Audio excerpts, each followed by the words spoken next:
할로 친구들. 요즘 여러분 대화 주제는 무더위, 코로나, 방학 정도겠죠. 매니아층에 따라서 롤 정도? 스트레스 많은 시절에 그런 취미들 좋긴 해요. 친구들이랑 카페에서 수다 떠는 것도 즐거워요.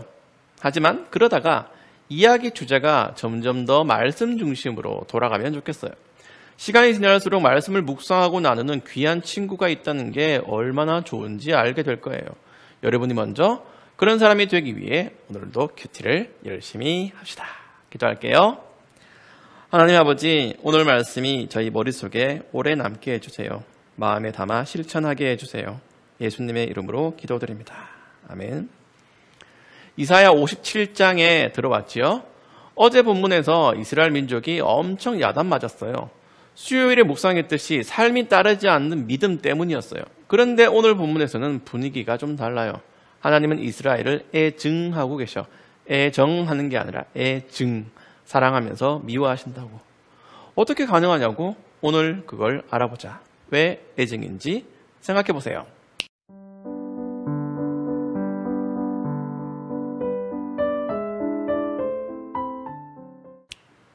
잘 봤지요? 14절에서는 내 백성을 위해 길을 잘 닦으라고 하시죠. 15절에서는 높고 크신 하나님, 높고 거룩한 곳이란 단어가 거듭 나와요.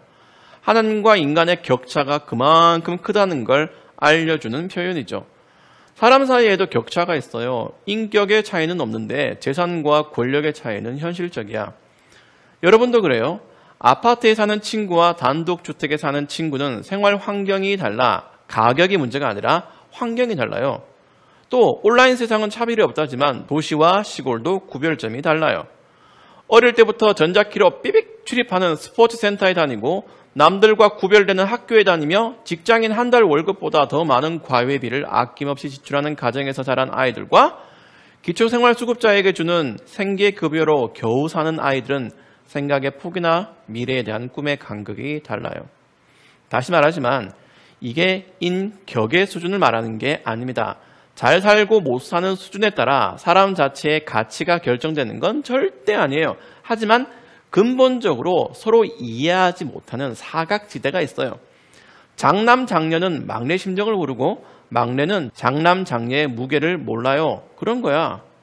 예전에는 이게 부자의 상징이었어. 그런데 요즘은 대부분 저걸 왜 못 먹음? 이런 분위기잖아. 바로 그게 사각지대입니다. 요즘 부자의 상징은 이거고. 하나님은 하나님, 곧 유일한 신, 절대와 불변 그 자체이신 분. 이스라엘 민족은 스스로 보기에도 지렁이보다 못한 존재. 하나님과 이스라엘 사이의 사각지대는 지구와 안드로메다 거리보다 더 길어요. 인간은 절대 하나님을 이해할 수 없어. 그러나 하나님은 인간을 속속들이 파악하세요. 이게 차별과 왕따, 신분과 멸시가 숱하게 일어나는 인간과 인간 사이의 관계와 다른 점입니다.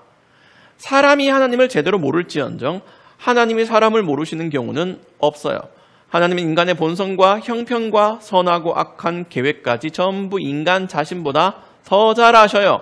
유일하신 하나님이시니까 당연하죠. 그래서 인간을 사랑하셔. 그리고 미워하셔. 애정하지만 않으시고 애증하셔요.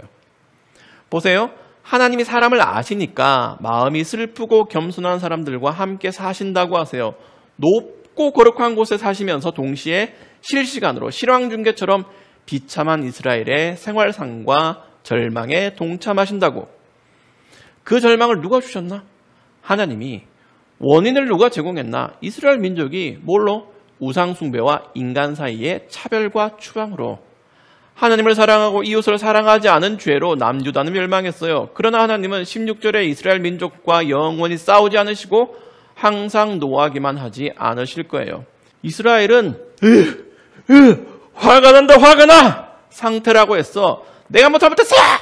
땡과함도 질러 얼마나 못돼 빠졌는지 예루살렘에 돌아와서 시온 재건 프로젝트를 진행하면서도 그래. 수요일에 봤잖아. 정의를 지키고 올바른 일만 하여라. 그렇지만 귀한 자들은 엉망진창이야. 17절에 돈 때문에 정직하지 않고 악한 짓을 버리지 않아요. 대충 생각해도 무슨 죄를 짓지. 그게 57장 앞부분의 죄야. 어제 본문. 다시 읽어봅시다. 57장 1절에서 13절까지.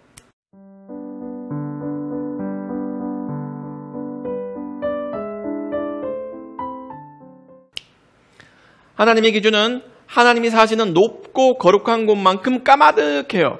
하나님의 기준을 사람에게 대입하면 몰살이야. 다 아셔요. 엉망진창인 거. 18절에 그걸 다 지켜보시면서도 고쳐주시고 인도하시고 슬퍼하는 사람들을 위로해 주실 거라고 말씀하시죠. 죄를 미워하고 진노하시는 게 없지는 않아요. 사람들은 모두 하나님의 진노 아래 있는 죄인들이야. 죄에 대한 하나님의 성품을 예측하지 마세요. 섣부른 상상 이상으로 죄를 미워하시고 용납하지 않으세요. 하지만 사랑과 미움 중에 사랑이 조금 앞서시는 듯해 죄에 대한 기준을 전부 적용하시지 않아요. 그게 하나님의 사랑법입니다. 전부 품으세요. 19절에 먼 곳과 가까운 곳에 있는 사람에게 진정한 평화를 주겠다. 몽땅 고쳐주겠다고 거듭 말씀하시죠. 오늘 제목이 뭐라고? 격하게 애증하는 이스라엘.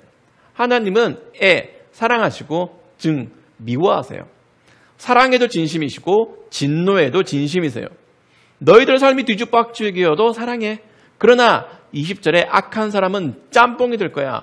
파도가 쓰레기와 진흙을 쉼없이 쳐올리는 성난 바다처럼 될 거야.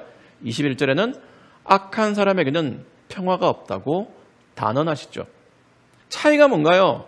둘 다 진심이셔. 하나님의 사랑과 저주는 질량과 부피가 동급인데 사람은 항상 죄를 짓는 존재야. 그러면 누가 사랑받을 수 있을까요? 고민해보자. 나는 과연 격한 애정만 받을 수 있을까?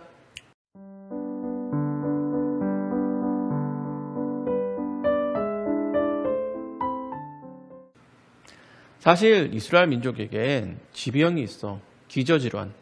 그건 자만심, 속고만 살았나 병, 우상 맛집 찾아다니는 병, 허언증, 차별의식 쩌는 병이야.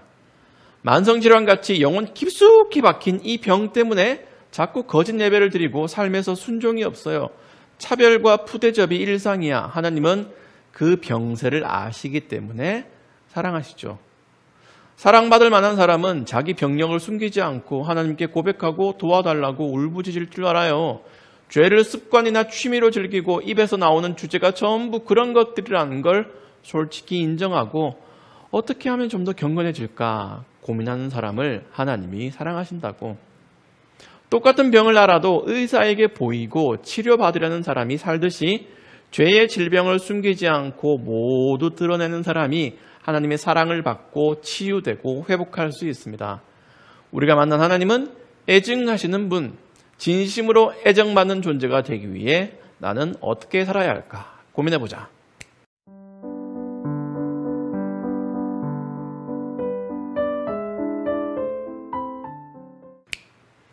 요즘 내가 고민하는 죄를 적어보세요. 반대로 너무 격하게 애정해서 놓칠까봐 불안한 죄도 써보세요. 죄인 줄 알지만 너무나 달콤해서 빼앗기기 싫은 거 글자로 또박또박 적으면서 확인하고 하나님 앞에 기도로 인정하세요. 그걸 하지 않으면 여러분의 인생도 썩은 짬뽕처럼 오물로 뒤섞일 겁니다. 그런 삶은 참된 평화가 없어요. 하나님이 뭘 좋아하시고 싫어하시는지 알았어요. 아는 만큼 순종하며 경건을 이루기 바랍니다. 기도합시다. 하나님 아버지, 매일 하나님의 기대에 못 미치는 저희들을 그래도 사랑해 주셔서 감사해요. 하나님이 바라시는 만큼 성장하게 도와주세요. 예수님의 이름으로 기도드립니다. 아멘. 여러분 힘내고요. 우리 다음 큐티 영상에서 다시 만납시다.